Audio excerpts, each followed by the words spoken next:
Sex. It's often a forbidden word around teenagers and especially children, yet it's all around us. In this day and age, the speed at which information is reaching this generation is faster than the time they take to form an opinion on pretty much anything.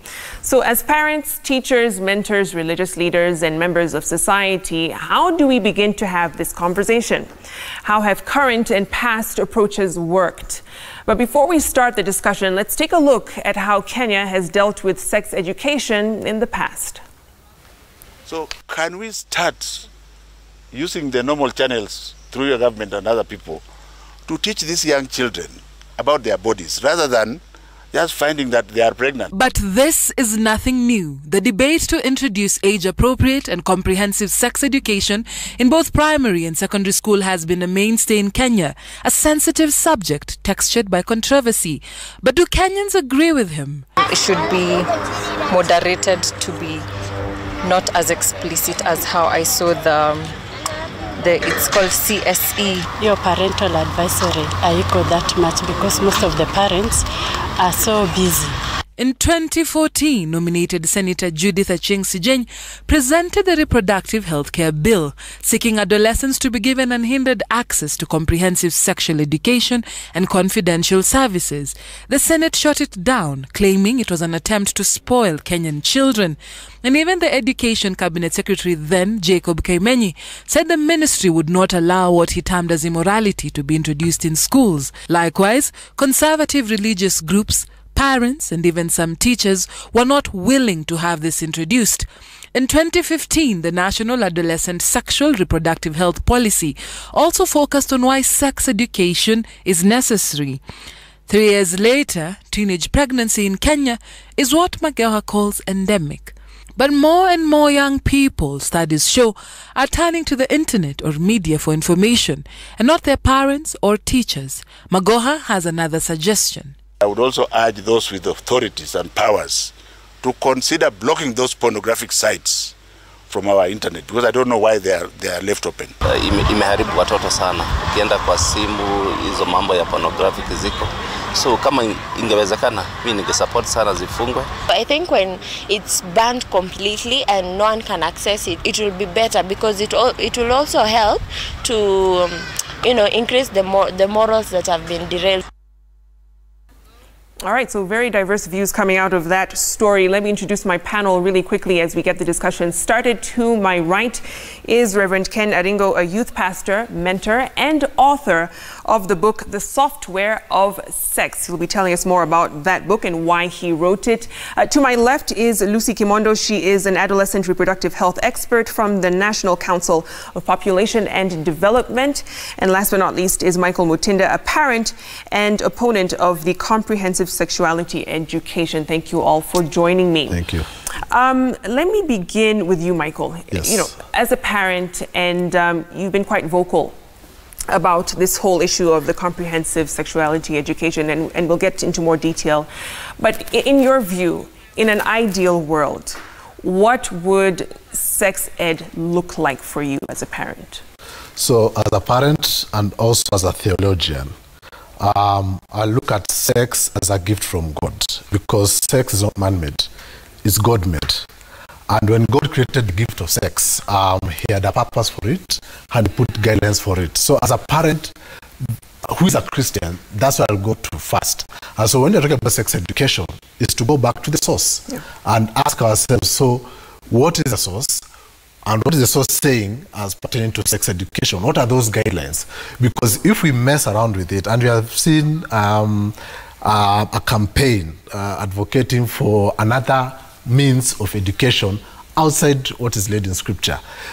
If we come out of God's way, then we are messing ourselves as a society, we are messing the next generation, and anything outside of God's way leads to death and destruction. So how would you actually have that conversation, say, with your child, if they're a teenager? How young is too young, for instance?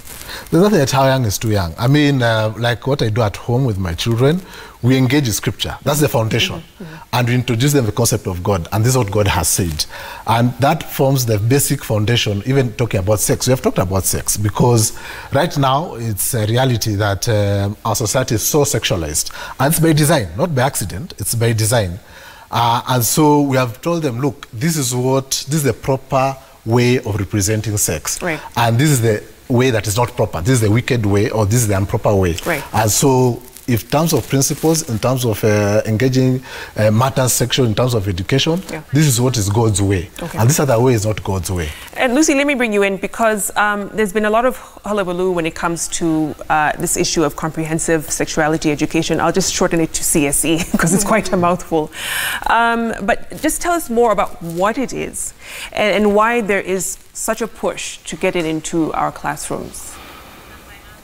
I won't say there is a push to get it to our classrooms, but what I can say about comprehensive sexuality education, that is the global. That is what was passed globally. Yeah. But as a country, we are talking of age-appropriate sexuality education. So we are not talking of comprehensive. Is actually what is actually, whenever we try to integrate our African situation, and how do we address the sexuality, because as he has said, who is young to get information, because we know children are being abused as early as 2 years when they can talk. So is what information will I give a 2-year-old child? What information will I give this young girl who is an adolescent of 10 years, who is actually going through puberty, and they feel, as you go through puberty, changes, there is hormonal changes in your body, and you actually, there is that urge. And what he's saying as a parent, but how many parents are talking to their children about sexuality? So if you actually do an interview and talk to even some as old as 15, they have never discussed sexuality with their parents. So there is that gap. Who do these children look up to? And let me ask this, in terms of the situation on the ground that would probably warrant what you're saying, age-appropriate sex education, what is the current situation that would call for something like this, at least from the work that you do? Let's look at the reality of the ground. During the exams last year, people are just hearing girls are giving birth during the exam time. But this giving birth does not only take time during that time. It's from January to December. These girls are giving birth. And why? In fact, if you just talk to those young girls, they got pregnant without knowing, because they were actually experimenting. And why they're experimenting is because they have no information. So giving these young girls and boys information will actually delay them to even starting engaging in sex. But that is why, where do we capture them? Is it in school? Is it at home? Or is it in there where they go to worship? So there is that is why there is that debate. Can I ask what that information is? So what's the contents of that information that's being passed on to them? As you say, there is the adolescent, as we heard the clip, there is the adolescent sexuality policy, which actually guides what should be there, what should be given. But those are adolescents. We have those who are below 10 years, because adolescence starts at age 10. So the information that should be given, and there is something that was actually going through the social media where a nursery school teacher was telling the children where they should not, nobody should touch you, and showing them that is still part of sexuality education.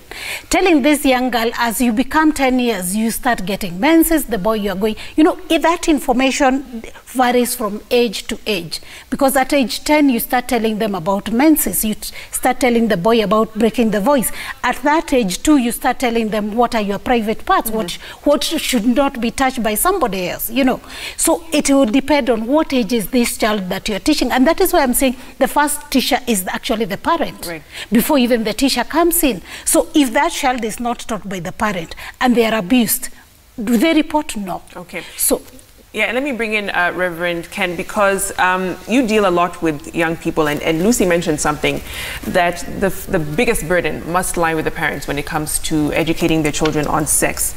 However, the reality is that discussion oftentimes does not happen at home. In fact, I was looking at a study done by a German institute that focuses on reproductive health, and they looked at Nairobi, Mombasa, Homa Bay counties in 2015, and they interviewed Form 2 and Form 3 students from 78 schools, and they found nearly a third reported they did not receive any information on sex from their parents. So from your standpoint, and you interacting with young people, and they talk about maybe some of their interactions, what do they tell you? What do they say? Because of course they don't seem comfortable either talking to their parents about it. think one, thank you, Victoria, for having me on this show. It's very important. I'm passionate about young people because I was young at one point, and I had my fair share of messes, mistakes in the same regard, the same area. One approach I've used for the last 24 years, I've been in high school ministry and colleges. I share some of the missteps and mistakes that I learned the hard way, and what the consequence of that, and how that changed my life and my story.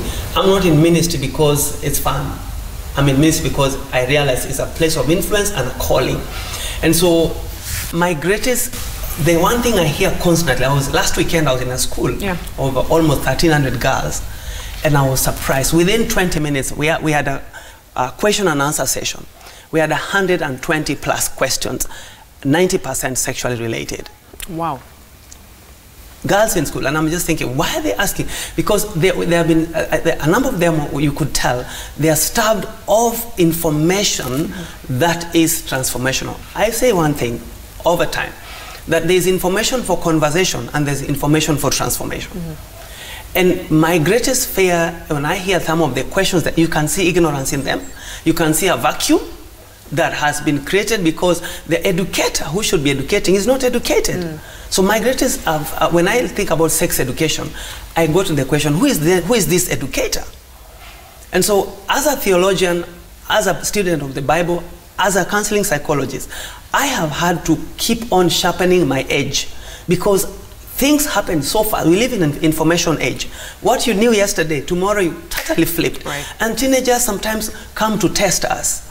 And trust me, when they test their parents, age 12, 13, I have 3 of them in my house.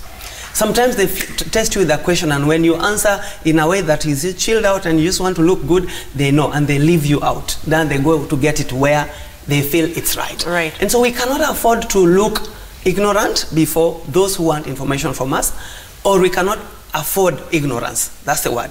We cannot even afford to be overzealous and avoid one thing that is answering the question that has been asked. Right. And so when I open my mouth to tell a teenager an answer to a sexual question, I need to ask myself, is it relevant? Is it well researched? Is it truthful? And as a minister of the gospel, I've looked at scripture, and my brother said, put it so well. If you want to know the value of a product, how to maximize the product, ask the manufacturer. The manufacturer knows more about the product than the user. And there's a user's manual on sex, and that's where my book was birthed. So why did you actually write this book? And you got a lot of criticism on this. Across board. Yeah.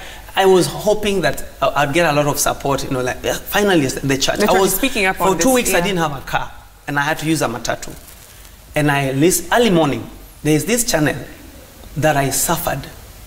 I wondered why that is the most popular channel in the morning, and they would go into bedroom affairs, deep stuff. And one time I'm sitting with this lady, my mother's age mate, and I was squirming in my seat. I'm like, can't you just find a way? We just put, and they are on and on and on. I'm like, okay, so I could be blaming these guys, and even the callers who are calling in the morning, they was like, hot stuff, and I'm like, what's happening here? So I said, these guys have a voice, they have a platform. I need to be a voice and a platform. And I said, I need to make my contribution. And I said, instead of countering and blaming, I need to bring in the information that I have. Right. And I discovered the word has information. So I looked at what sex is. This hardware is what we are given by God. The physical, what that teacher was doing. These are your private parts. But what is the software of sex? The understanding, the mental understanding of what the purpose of sex is and should be. And that for me is where the educator needs to be educated before them to educate. And sadly, I interact with teachers a lot when I go to schools. I know teachers who are so clueless, trust me, sadly so, about this very subject. So clueless, or they also try to avoid? Clueless, in fact, because you know, we live in a culture where someone said if you want to hide something from an African, you know where to hide it? In a book. In a book. I know people who bought this book 2 years ago. They say, Pastor, I need to read your book. I have it somewhere. You have never read for 48 months? Yeah, I need to make time to read. So what do? Audiovisual. Now thank God we're on YouTube. So I thank God that now we are getting into the space whereby if you want to watch, I am on that space as well. Let's talk about parents actually spearheading this particular topic when it comes to their children and being the source. There's a very interesting bite that came up not too long ago from Nairobi Women's Rep Esther Passaris, and she mentioned that she actually decided to put her daughter, 16-year-old daughter, on contraceptives, and here's why. But the poor are the ones who are going for these abortions that end up botched, and that's why you have a whole war dealing with it. Okay. When I looked at my daughter, I then asked myself, my daughter is 16, her friends are already having sex, all right? I had sex at a later age. My mother didn't know when I was having sex, all right? So at the end of the day, I felt that it's important to take my daughter to a gyno, and I took her to my gyno in Nairobi, and I said to my gyno, I want her on the pill. Put her on the pill at the age of 16. And my daughter says, Mommy, why are you putting me on the pill? I don't want to have sex yet. I said, no, baby, it's not because I want you to have sex. But if you're going to have it, I want you to make sure that you don't get pregnant. And the reason is, it can happen. You can be out with your boyfriend, you start kissing, holding hands, and before you know it, you've had sex. Then you're on the morning after. You know, so all I'm saying is that parents have got to be realistic. All right, so by putting my daughter on a birth control, I made sure that abortion doesn't become the birth control. It doesn't become the conversation. All right, so there she's basically saying parents need to be realistic when it comes to this whole issue of sex. Your thoughts on that, Michael, also as a parent? Well, it's sad. I mean, for me, listening to Esther Passaris, she's on one form of when you talk about being realistic. But from what you are saying, there's a God reality. Now, you heard from that what she has said, that her daughter, her own daughter, was not for the idea.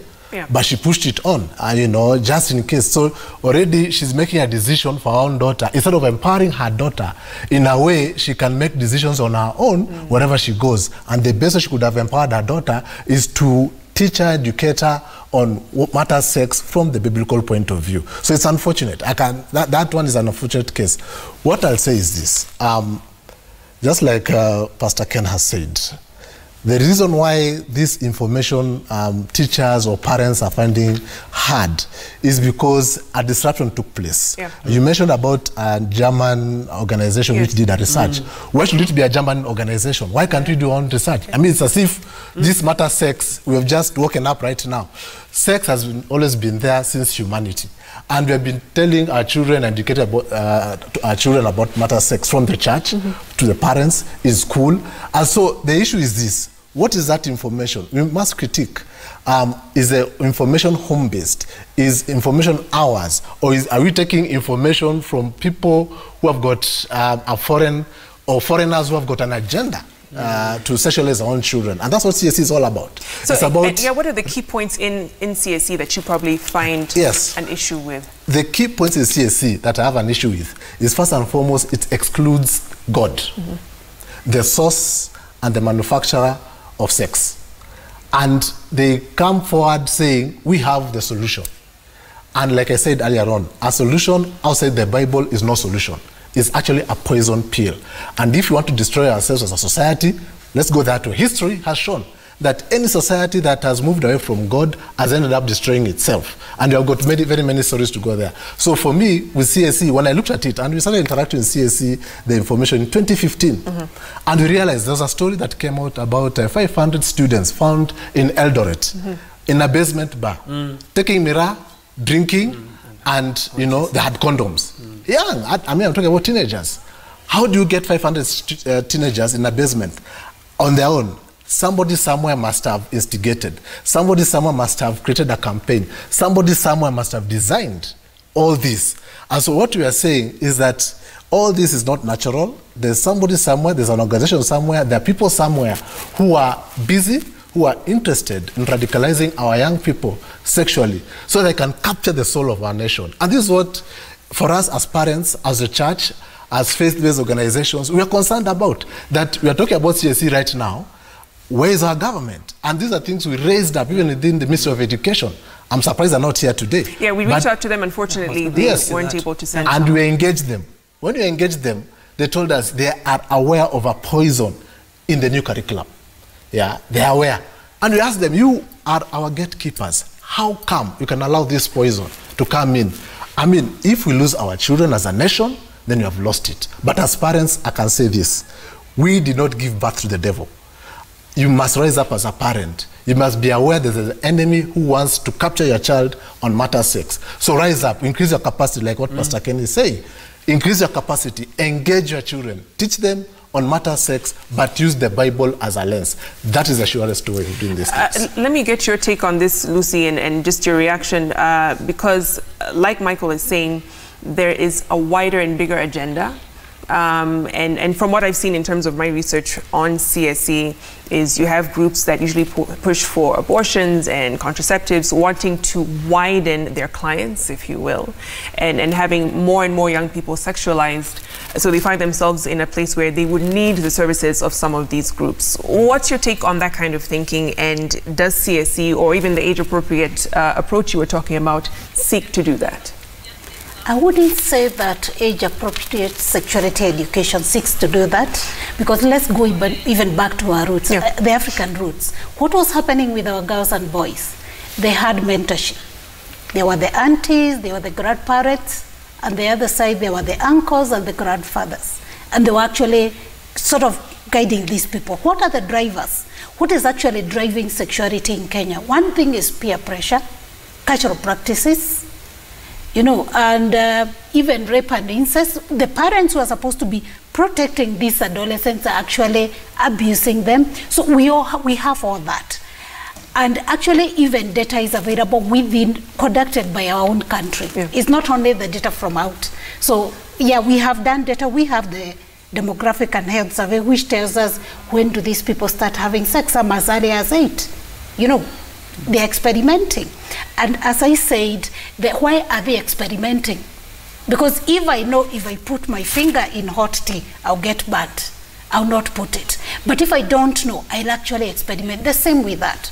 If I've not been told anything by anybody and my hormones are raging, I'll experiment. So I don't think it's really a foreign ideology that is driving this. It's just somewhere the rain started beating us as a country. We stopped guiding our children as parents. So do you feel a group like yours, for instance, is kind of picking up the burden of something that was not done by teachers or schools? Actually, what the National Council for Population and Development has done, we have formed an interministerial committee where we are trying to look at how do we move this forward? How do we need to address it? And actually, you know, as we go forward, we are going to integrate the religious leaders, the parents. You know, if in the schools they have that good structures, there's the Parents Association. How do we move forward? Because the children belong to the society. They don't only belong to their parents. So the Interministerial Committee actually started working like a month ago. Is still in the inception stage, because we don't want every time people are talking about our girls getting pregnant or girls and boys getting HIV at a young age, because it's not only, you know, sexuality, the outcome is not only pregnancy, even the STIs. Right. Yeah. So, you know, Pastor Ken, just kind of practically speaking, you know, when doing research on this, it said 1 in 5 youth aged 15 to 24 in Kenya reported having or going through their sexual debut before the age of 15. So even though you go to a school and you're dealing with maybe ignorance and a lot of questions and vacuums when it comes to sexual education, you're also dealing with a generation that is already exposed and experienced. Yeah. How do you reach that segment of young people? I think from my perspective as a minister, we must minister hope out of gloom and doom. And I can tell you, Victoria, I cried 7 days ago. After that session, I went home around 10:30, 11, and I looked at some of those questions and I could imagine these are our kids, what they have gone through. And for me, what made me happy, even in the middle of how I felt pressed down that this is our reality, is the fact that they could be bold enough to ask. Yeah. Because it tells me that a rapport has been created. And what kills me, and many times, including when I did my book, I did a book tour in about 3 countries with this book. I know a country where I got in, and I got a team of pastors, and there was a dinner. I was supposed to give a talk. It was almost 10 minutes to the midnight. The dinner is ending. I'm waiting for my chance to talk. And I'm being told, yeah, you know, we'll have another forum. There was a consultation that this is toxic. This is a church space. I finished that dinner and someone walks me and said, there's a book we had been told you were coming to talk about. We had come specifically for all these other shenanigans we didn't come from. I'm like, okay. So I feel like sometimes we connive to deny information. But that information must be clothed with hope. And so what I do when I meet those who have messed up, I'm clear to them that what you have done is wrong. Because sometimes what I feel is what we call information, sex education. You just give information for conversation. But you give information that makes someone take a step back, introspect, and realize, I have sinned against God.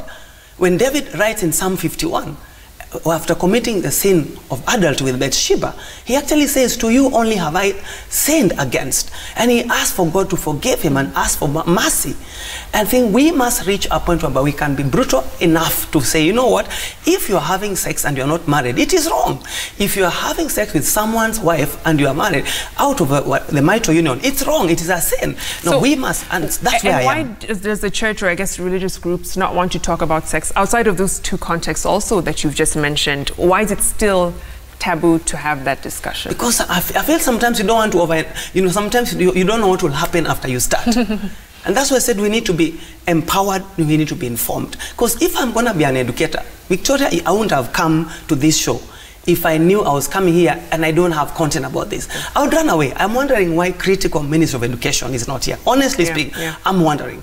That for me is my concern. That there's someone hoping that in this discussion tonight, they will find their hope, that they will find a way forward. I hope this kind of forum will have as many of these, where we have informed conversation, but truthful and brutal with ourselves. And for me, I keep saying, the software of sex is in how we treat the inner working of it. Right. There is a reason why God gave sex as a gift. A gift that is, when purpose is not known, abuse is inevitable. Right. When purpose is not known, abuse is inevitable. Which is what we're seeing largely in our society. That for me now is my concern. So do we understand the inner workings, why this gift was given to us, why it was given to couples in marriage? I've been married 16 years. I enjoyed the gift of sex. But I also had the unpleasant experience of doing it before. And I know the consequence of doing it outside. And that's what I share with young people. I've been there. When they ask me, I say, I was there. And I know how pained I was when it hit me that this is the truth. The Bible says you'll know the truth, and the truth will set us free. Are we truthful with our conversation, in our education? Are we truthful? Or are we just banding information to earn our profits and keep our whatever going? Speaking of truth, Michael, and just as we wrap up, I want to kind of get your take in terms of advice to other parents. How do they begin? Because it's very uncomfortable. Many parents would say, I never had that talk. So where do I even begin? How would you advise them to actually start having that conversation? I'll quote Dr. James Dobson, Focus on the Family, because the US have dealt with this issue way before us. And he says we are at war. And the war we are in right now is between two ideologies. God is, God isn't. And I just want to share to every parent and inform every parent, this is a clarion call. If you thought you are safe no longer. The enemy is after your children.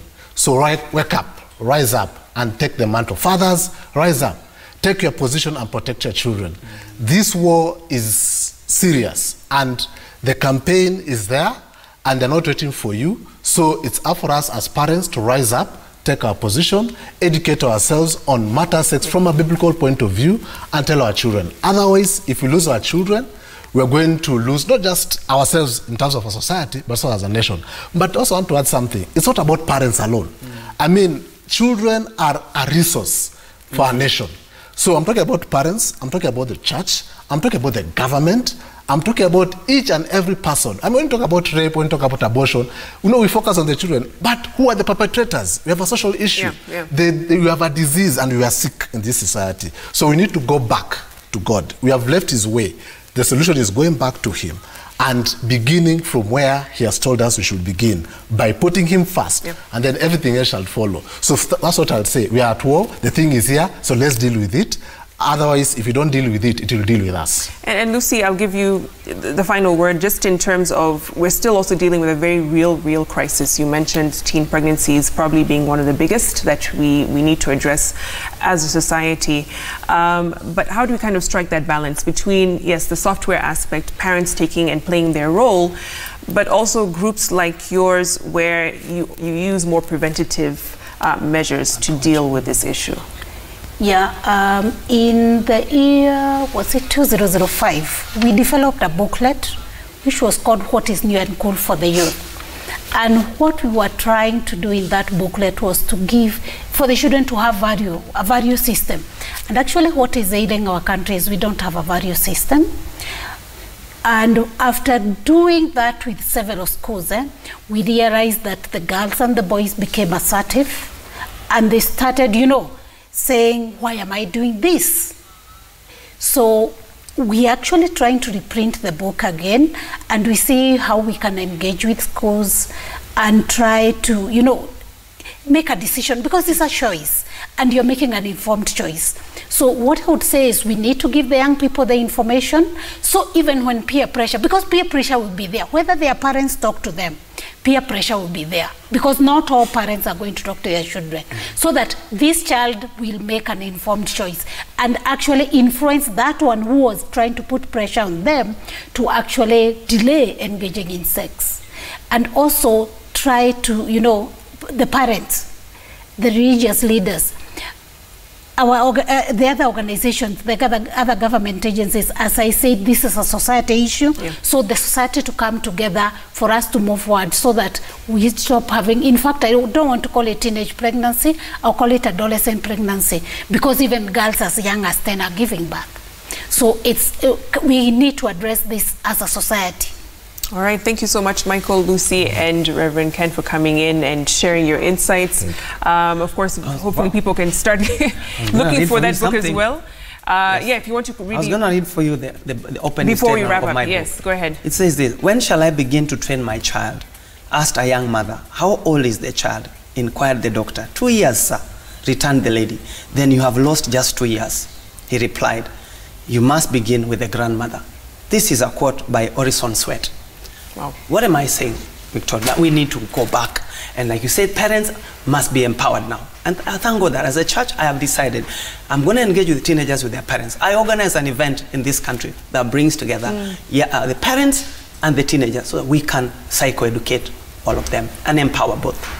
Thank you so much for speaking up, Reverend Ken. Thank you for your time. And certainly, I think we can agree that we can no longer bury our heads in the sand when it comes to this issue. We all need to play our part. Thank you so much. Keep the conversation going on social media, #CitizenWeekend. Thanks for watching. I'll see you again tomorrow evening on Sunday Live. Good night.